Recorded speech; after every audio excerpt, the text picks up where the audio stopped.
Before we start this week's episode of For the Taste, I wanted to give condolences and respect and blessings to the life and the memory of Mr. George Floyd, who was unfortunately taken down in a violent act that was put across every media platform known to man. We at For the Taste want to make sure that his family know that we care about what happened. We will not be silent. We will do our best to be able to make the message be known of the injustices that are going on currently in the streets of our country. An old African proverb states, "The child who is not embraced by the village will burn it down to feel its warmth." Right now, what we're seeing out there is some of that fire starting to blaze, not only physically but mentally. Whatever you do out there during these next couple of days, be safe, and more importantly, be aware. Rest in paradise, Mr. Floyd.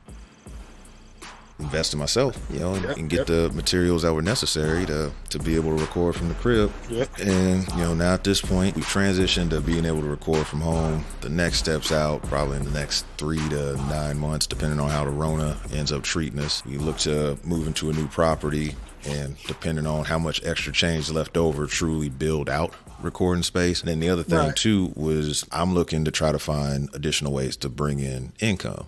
I enjoy what I do, and I love still being able to move around all that, but wise men say you can't become wealthy unless you got 3 lines of income coming in at all times. Sit there and say, like, all right, I want to be able to get to it. When I get time to be able to sit down and do it, more so like the time is now, and this is even before the Rona hit, where it's like, you got to at least consider doing it. It's still not ideal just yet, but the cool thing is the rig that I've set up now, I'm able to take it when I do work.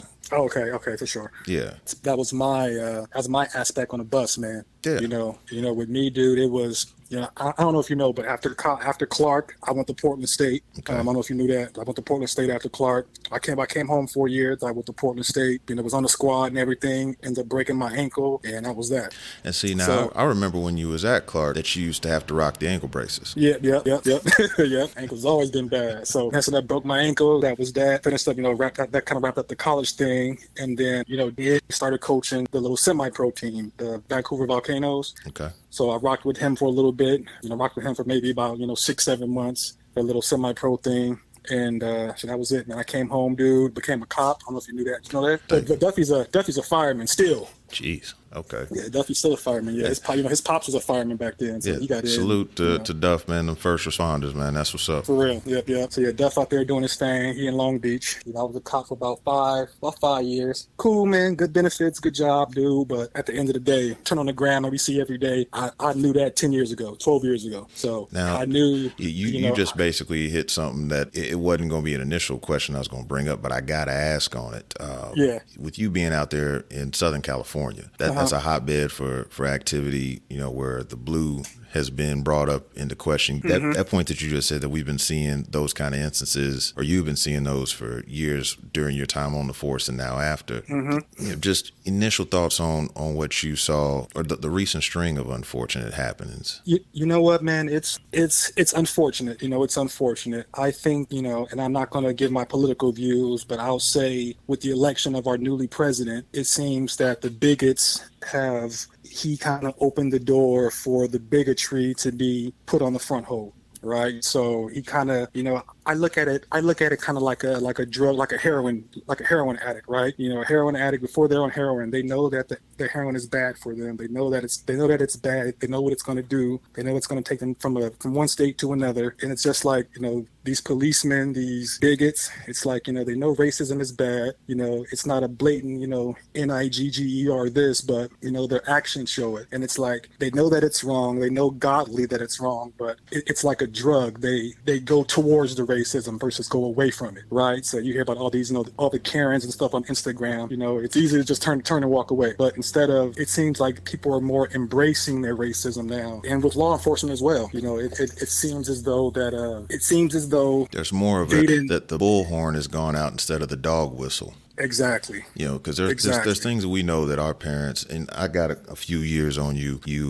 Y'all used to give me, and shouts out to my kinfolk D Hall, noise and it, because we was super duper sophomores as far as with age, but our family still came along in similar eras. And you sit around the dinner table with your big mama, your uncles. They used to talk about their injustices and the things that they would see working in the backgrounds of what they were trying to get through with, and they would use that term, that dog whistle, concept.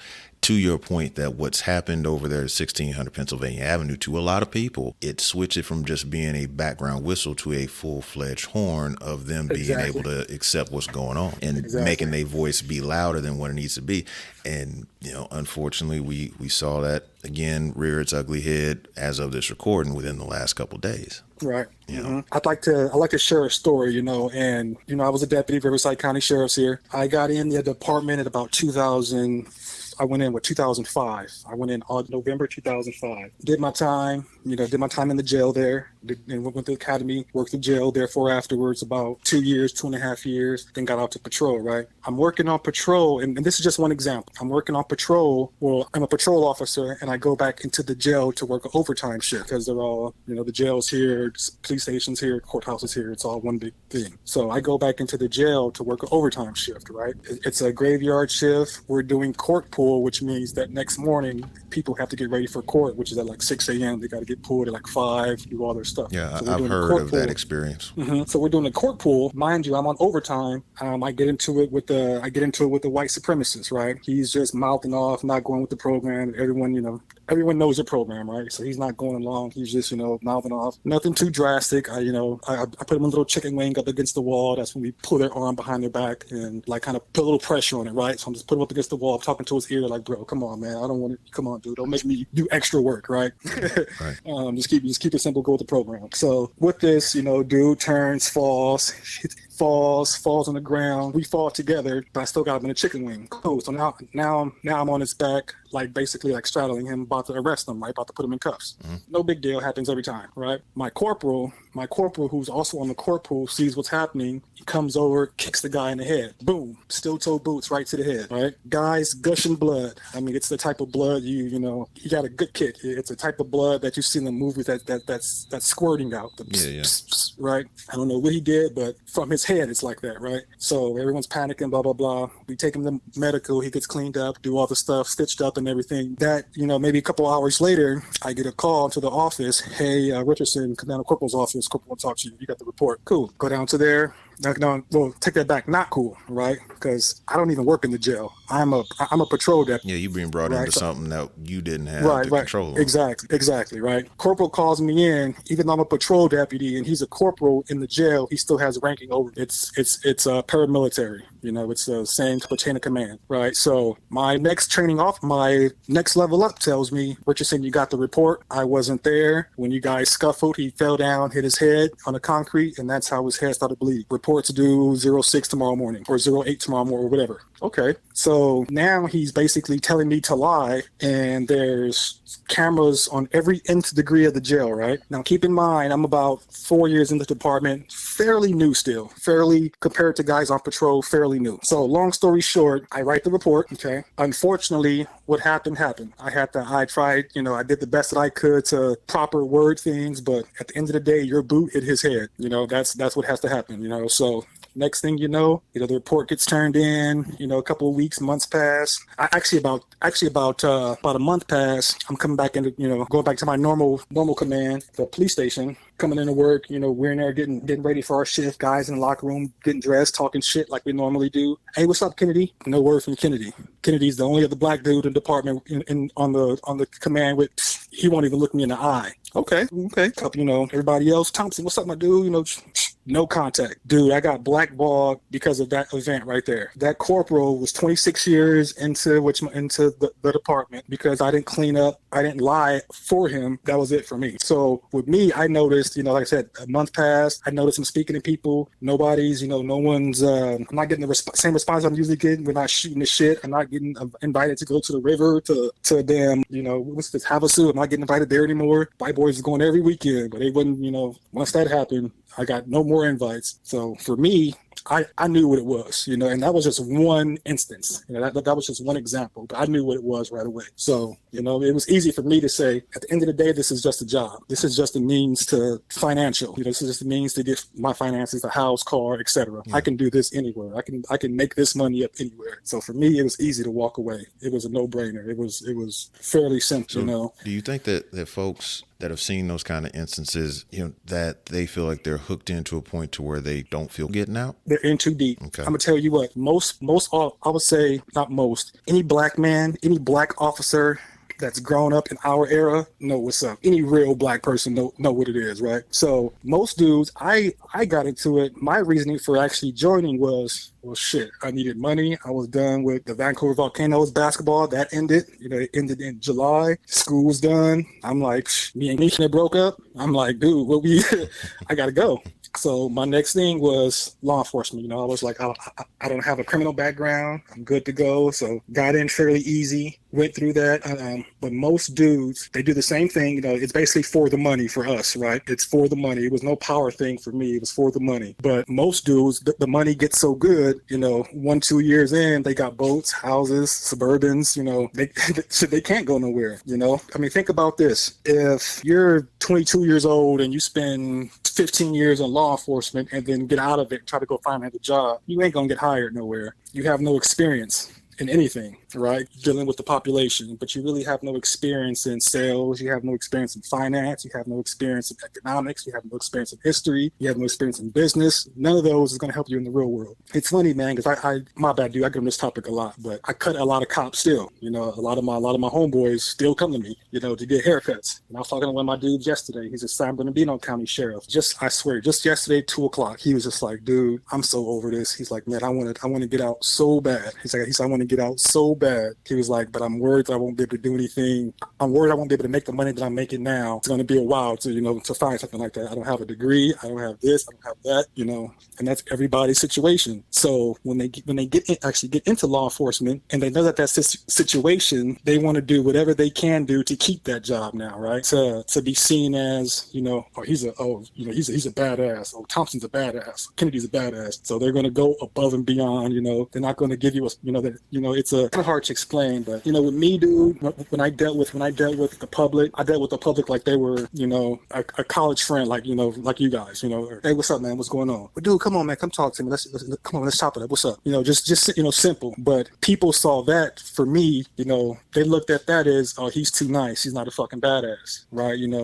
It was kind of, I don't know, the white boys saw that as a threat. Folks started looking at you as a threat because you didn't ride the line. Right. So how did that ended up accelerating your thoughts about getting out? If you're talking about that, you still see folks that you cut right. during your transition, and now they want to get out and they feel locked in because, like you brought up, most of them been doing this for so long that they didn't build out any of the skills. And probably in a lot of these forces, they're not really trying to enrich these guys to go out and learn other skills either, because they might have that aha moment and try to get out. Of course. So check this out. Here's to add to that. I have a friend named Dale. This dude, master's degree, smartest dude you'll talk to. Just locked in. I mean, just locked in on life, dude. Just locked in, right? Smartest dude you'll talk to. So his whole, as a kid, he's wanted to be a cop. It's all he wanted to do was be a cop since he was about 6 years old. Dale wanted to be a cop, right? So his thinking, not knowing anything about law enforcement, his thinking is, I'm going to get the highest education I can and then go into law enforcement and be a lieutenant, sergeant, whatever it may be, right? Not going to happen. He's in shape, yoked up, smart, very smart, but will not get hired by any agency out here. Any agency. None in California. He's applied for maybe 30 different agencies in the state of California. None have hired him. Passed every test, flying colors, passed every single one. Flying colors, physical, mental, everything. Would not get hired. And the reason why he won't get hired is because they don't, exactly like you said, they don't want somebody coming in smarter than them with a ha-ha moment, right? In order to be a cop, all you need is a high school diploma. Most guys that come into law enforcement only have a high school diploma. They want to be able to mold you the way they want to mold you. If you got a degree and if you got a master's degree in whatever it may be, you're smarter than your sergeant. You're smarter than your lieutenant. You're smarter than your captain. I guarantee 80% of them don't. So they don't, how is that going to look? I got a guy, I've been in law enforcement 15 years. Now I got a dude coming into the academy with a master's degree. It's a conflict of interest. So they're not going to hire that person. Definitely puts them on tilt right off the bat. Exactly. Confrontational. Right off the bat. Exactly. So they're not going to hire that person. He will not get in. They want somebody dumb. Yes, sir. Go jump off the wall. Okay. Go run on the street. Okay. Yes, sir. Anything with any free thought, free thinking, no good. And that point right there is a money topic, because the free thought actually actually having cognitive awareness. And a lot of these things that you're seeing happen across the country, some of them ending in, death, a lot of them ending in unnecessary violence and just abuse in some ways of power. It seems like it's no actual concept of thought. It's just do what you've been told to do, and it's going to be covered kind of. Exactly. It's weird seeing. Yeah. It's, to me, man, unfortunately, see everything and my experiences and everything, there needs to be divine intervention. There will be divine intervention because, basically civil rights era ended in the 1960s. So we think. So we've been told, right? Same thing is still happening to this day, if not more. Like, it seems like it's being accelerated, right? It seems like it's like, okay, this is what we're going to do. Go do it. I was telling my buddy the other day, I'm like, dude, it seems like you guys actually get debriefed before shift to like mess with black and brown. I mean, that's the image I think everyone kind of feels now. Yeah. If you do a YouTube video search and just put in pulled over by police confrontation, the first 2 pages, you've got to scroll pretty far, damn near to the bottom of the second page before you might see somebody that's not a person of color. Right. And when you know that most of these populations, African Americans make up about 12% of the national census. But when you do those inquiries online, it seems like we just basically flood the whole population. And I know that that's not true. So the disproportion of what it seems like's being handled out there, it's evident. Right. We've went through similar places, living up there in the cool, living up Pacific Northwest, and coming up in some culturally diverse neighborhoods and colleges. Right. You have that experience of being able to interact with different folks. And bro, we done seen folks when a party went on and the cops came over and because it was too loud, and old buddy ended up sitting there getting busy with the cops and ranting, hooting and hollering, and nothing happened. I'm a 41-year-old black male that keeps himself above board and doesn't do anything that would be considered criminal or felonious. And because of my upbringing and just the society that we came around in, if I see lights on top of their car, innately I tense up. And until the general public has that same kind of internal feeling, they will never be able to understand what's going on, or not try to understand what's going on. Right. I totally agree. I totally agree. And stand up to you, because even when you were an officer of the law, you looked at it more as of having a conversation to break down a problem versus escalate a problem by being agitated and seeing what happens. Yeah, of course, man. It's like, dude, at the end of the day, man, look, at the end of the day, we're all humans. At the end of the day, God has put love into our body, right? So if I'm encountering somebody, if I go to a call, I dictate that interaction, right? As a police officer, I dictate how that interaction goes. Okay, so if I want to have a great interaction, it's going to be a great interaction, right? If I want it to be a shitty interaction, it's going to be a shitty one. Simple as that. It's like it's kind of hard to explain, but it's kind of like a thing. If you watch like First 48 or something like that, and you hear the police officer say warrant from the judge, depends on how he's feeling today. You could be like, oh no, we need more, and that's for me within law enforcement, dude. That was a scary part for me. It was so based off of your own human emotions, right? How people are dealt with. And most cops, I'm going to just be 100% sure, most cops are guys who were picked on in high school, smaller dudes, you got about half and half. You got about half that come in through military and squared away. And then you got half who are just fresh off the street, don't know shit, don't know nothing. And it's 5 months later, they got a gun and badge. And now, and to not cut off at that point, but I want to recall back to something else that you said. Let's say that the total pool of police officers, let's cut the number down and say, 45, 45 of them being, like I said, the runts or the ones that are picked on, in adolescence. So now they want to be the badass with the badge. The others are folks coming in from the military, those scars that some of them may have had if they were active, and seeing things. And now they're coming into civilian activity. You brought up earlier that you had just a buddy that his dream as a child was to serve and protect. And it seems like they are in the very small minority. So you have close to, let's just lowball and say 9/10 of every officers that are out there, that it wasn't their passion and their goal to be out there and protect and serve. Right. No, of course not. Of course. And you know what's funny, man? As an officer, dude, you see the ones who are passionate about it. You see the ones who are assholes, and you see the ones who you were the runt in high school. It's the ones who are passionate about it. Those are kind of like the dorky officers, kind of talk kind of dorky, linky looking dudes. Not really, they kind of have a certain look and a certain person. It's a personality for sure. The military guys, you know them right away. You can tell them right away. Again, and then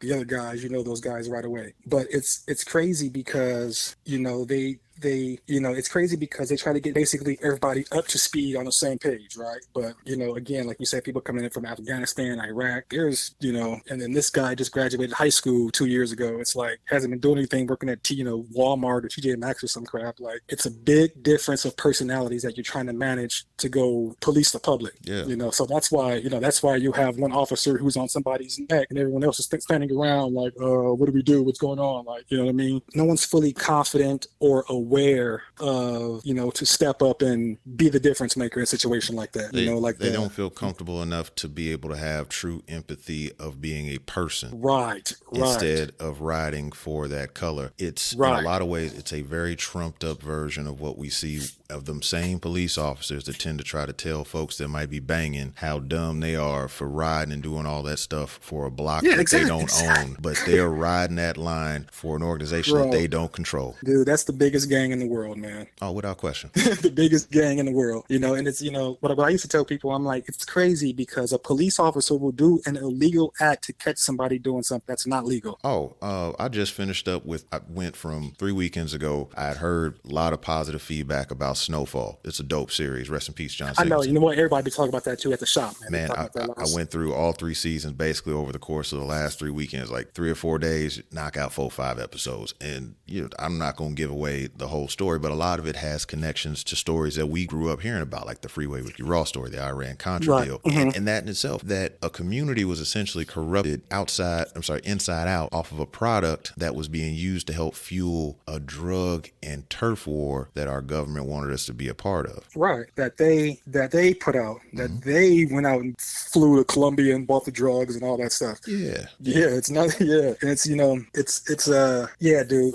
It's along with you. So back to the top, back to that, like with me in law enforcement, man, it was very bittersweet. I'm not going to lie. It was bittersweet, dude. I'm glad that I had the experience. I know I'm a real, like I'm just keep it 100. I'm glad that I know I'm a real, I'm glad that I know no matter how much money you throw in front of me, I'm not going to, I can't have God look at me and be like, well, when that time come and I got to go meet God. Okay.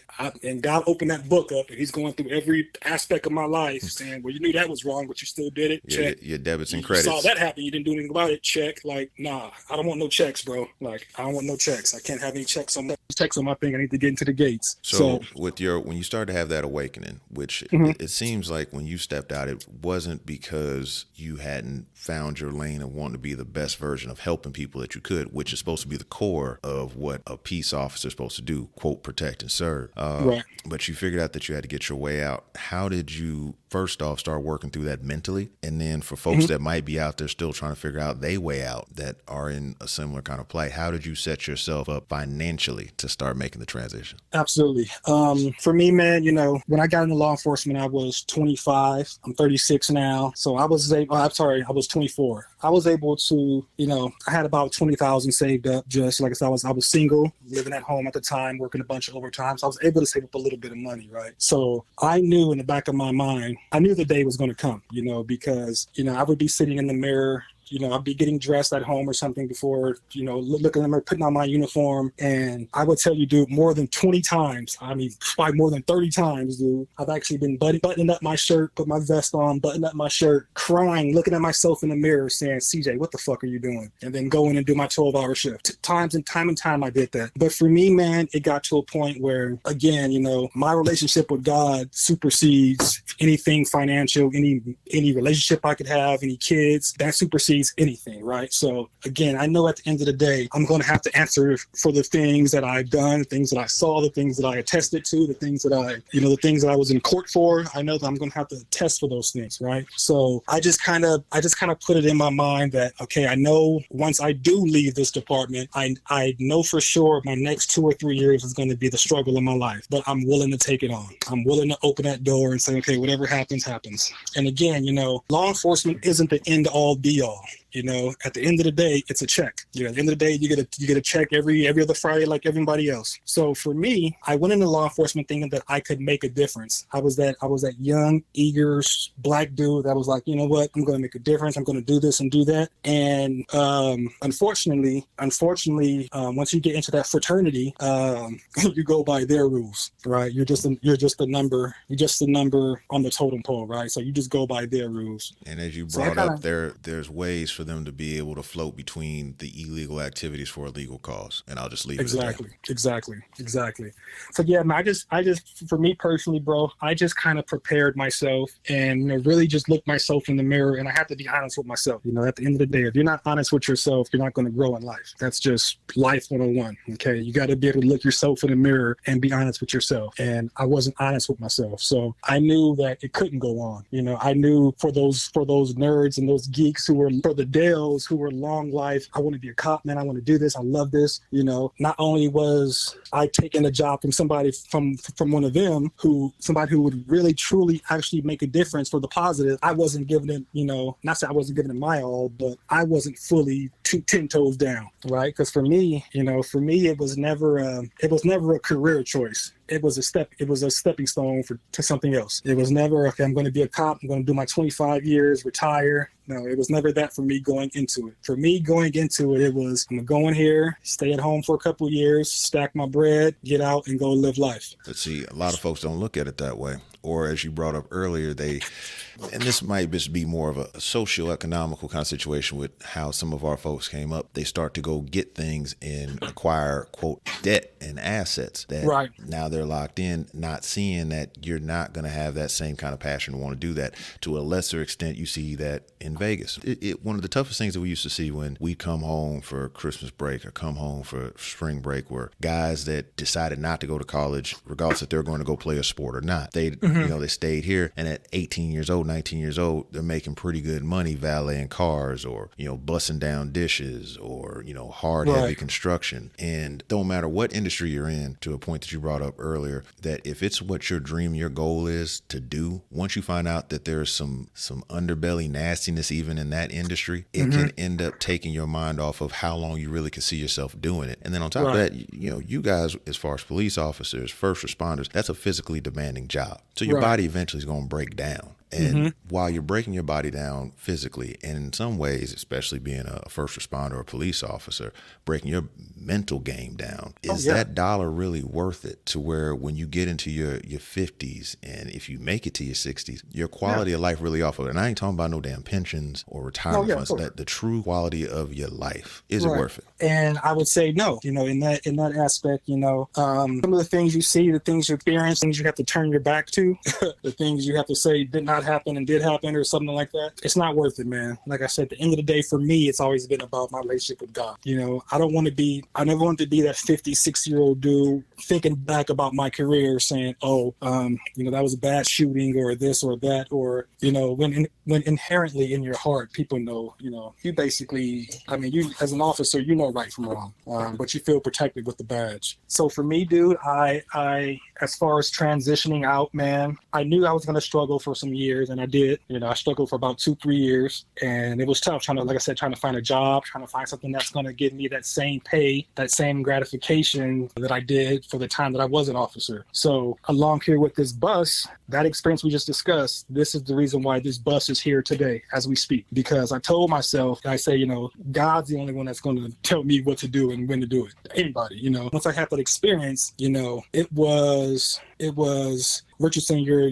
lunch is at 03. Don't do this. Don't do that. Don't do that. Don't do this. At the end of the day, dude, I'm like, look, I'm an adult. I'm a grown man. I understand this is a job, but it's just a job. I never wanted to be told when to and how to for the rest of my life. Simple as that. And I guess that you could say that I'm stubborn. I guess you could say that I'm prideful, but I wanted to make my own way. I don't want to be dependent. I don't want my wife, my kids, myself to be dependent off of another human being that can take my happiness, take my freedom, take my mental at any time they want. So for me, it was, as far as getting into barbering, getting into that, I said, I don't want a boss. I don't want to be told you need to come here at this time. So that's how barbering came about. I did not want a boss. I don't want nobody telling me when I can and when I can't. Okay. And once I got a couple years under my belt in barbering, I figured out, well, unfortunately, I'm still under somebody's direction, right? I still gotta, and it's just small things, but I can't wear shorts inside the barbershop. Can't wear tank tops. I gotta, you gotta be in by, if you do come into work, you gotta come in by a certain time. So there were other rules and everything that I still didn't feel fully free. I didn't feel. You created independence, but you didn't have your freedom yet. Exactly. So, I've always been an entrepreneur, dude. I've always been the type, like even back in college, I've always been the type, man, to just like, if I got an idea in my head, I'm gonna run with it until the door closed. I'm gonna run with it. I'm gonna go as far as it can take it until the door closed. Right. So once barbering came about and I got into, started figuring out the business and things like that, I'm like, now it became a money thing. Now it became, okay, I'm comfortable where I'm at. I'm right where I want to be. I have my house, cars, all my stuff. Okay. Now I want that in my life. I want to obviously make more money. So that was how the bus came about, Okay. Well, I know that you're in those final stages of putting the bus together where after, post-Rona, where you can get it out in the streets and move around, it'll be something, project that you went from start to finish, and it's going to have a great impact not only in the community down in Southern California, but just it sounds like mentally for you and your family. That's the biggest thing about it, man. Having folks on For the Taste, to me, it's been important to bring on gentlemen and ladies that have a passion, have a story, and have a reason for why they're doing what they're doing. Regardless of their gender or even their color, it's important for them to be able to tell their story. And a lot of the folks that do come on the pod, they are folks that are of color, and they have diverse industry backgrounds, just to kind of give the perspective of folks that listen that we do have range and we do have skills that are outside of the norm. A lot of us had to use the same core skill sets to have that opportunity through the education or life lessons learned. Shouts out to Big, either slinging crack rock or you got a wicked jump shot. Unfortunately, that's what it used to be able to, for a lot of folks to even have a chance to then venture out to really show their minds and their skills. I just like being able to have conversations with folks that are showing people that they've been able to take what they've learned and still bring themselves into it and show others that you can find a way to be yourself and to have an entrepreneurial spirit however you get to it. So I salute you, bro. I appreciate you, brother. How you did it. Once you get that bus up and rolling, it would be interesting to actually make the roll down there to SoCal. I ain't gonna give you exact location out until you want it to be out there. And I'll load the mobile equipment up. We'll do a video off of it. That way it can be posted on to multiple platforms and be able to do our best to put out your project the best way we can. Before we clear this one, where would they be able to follow your message? Any words of wisdom that you would want to leave with some folks? Because of technology, same way that the music industry kind of blew up because of the access to technology, the podcast space is starting to become that same way. And as long as you're bringing something